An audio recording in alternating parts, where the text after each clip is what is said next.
नन्ही परी हानिया बहुत ही प्यारी और अच्छी बच्ची थी, मगर शरारतें बहुत करती थी। नाज़ी दिन भर इसका ख्याल रखती, इसके पीछे पीछे रहती कि कहीं कोई नुकसान ना पहुंचा ले खुद को।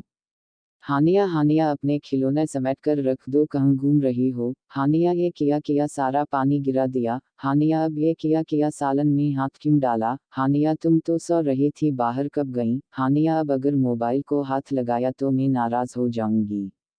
हानिया हानिया और बस हानिया पूरे घर में नाज़ी अपनी 3 साला प्यारी सी बेटी की शरारतें और इसकी फैलाई चीज़ों को समेटी रहती। हानिया बहुत ही प्यारी और अच्छी बच्ची थी, मगर शरारतें बहुत करती थी। नाज़ी दिन भर इसका ख्याल रखती, इसके पीछे पीछे रहती कि कहीं कोई नुकसान ना पहुंचा ले खुद को। अभी नाज़ी घर की सफाई करके चाय का कप हाथ में लेकर बैठी ही थी कि सहन में कुछ गिरने की आवाज़ आई। नाज़ी दौड़कर सहन में गई। हानिया मैडम ने वाइपर उठाया हुआ था और साथ ही बाल्टी से पानी निकाल निकाल कर सहन में फैला रही थी। नाज़ी ने झट से हानिया को गोद में उठा लिया और प्यार से कहा, दादी अम्मा, मैंने सफाई कर ली है, अब आप किस खुशी में बारिश कर रही हैं। ऐसे ही एक दिन नाज़ी मटर पुलाव दस्तरख़्वान पर रखकर सलाद और रायता लेने बावर्ची खाने तक गई थी। वापस आकर देखा तो हानिया मैडम ने पुलाव में गिलास भर कर पानी डाला हुआ था, जैसे खिचड़ी बनाई हो। नाज़ी ने गहरी सांस ली और गुस्सा हजम कर गई। एक दिन तो हद ही हो गई। हानिया मैडम ने बाथरूम में खुद को बंद कर लिया। कुछ देर तो ठीक रहा, मगर जब मां की याद आई तो हानिया ने रोना शुरू कर दिया। अब नाज़ी बाथरूम के बाहर खड़ी रो रही थी और हानिया अंदर। थोड़ी देर बाद हानिया के बाबा असद भी आ गए। असद ने हानिया को बातों में लगाया और कहा, जैसा बाबा करें आप भी वैसा ही करें। असद ने पहले दरवाज़ा बजाया, खोलो हानिया। हानिया ने भी दूसरी तरफ से दरवाज़ा बजाया, दरवाज़ा खोलो हानिया।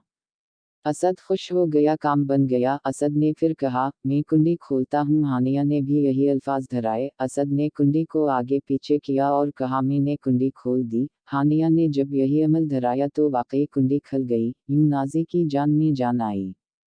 हानिया की शरारतें खानदान भर में मशहूर थीं। इन्हीं शरारतों की वजह से हानिया सबकी लाडली थी। आज हानिया की छोटी फूफू की रुखसती थी, घर में शादी का माहौल था, सब तैयारियों में मसरूफ थे। हानिया को भी गुलाबी फराक, गुलाबी पंपी और रंग बरंग क्लिप्स से बालों को सजाया हुआ था।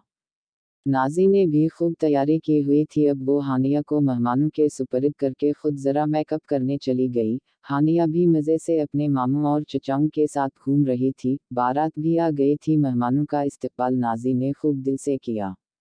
अब निकाह शुरू हुआ तो नाज़ी को याद आया कि हानिया को भी ले आऊं, कब से मैंने देखा भी नहीं। नाज़ी ने दोपट्टा सर पर लिया और असद को आवाज़ दी, हानिया को मुझे दे दी, वो कब से बाहर है। असद ने चारों तरफ निगाह दौड़ाई, मगर हानिया तो कहीं भी नहीं थी। असद ने कहा, देखो अंदर ही होगी।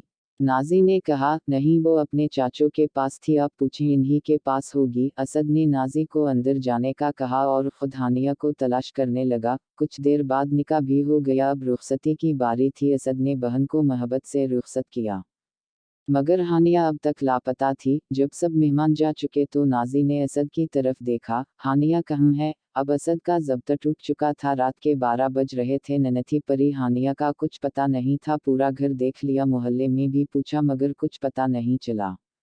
नाज़ी का तो रो रो कर बुरा हाल हो रहा था। वो खुद को जिम्मेदार ठहरा रही थी, काश मैंने इसे अकेला छोड़ा ही नहीं होता। बुरे बुरे ख्यालात इसके जहन में आते और इसके रौनकटे खड़े हो जाते। कहीं ये अगवाकारों का तो काम नहीं, किसी ने पकड़ तो नहीं लिया, कहीं बेहोश तो नहीं कर दिया। हानिया रो रही होगी।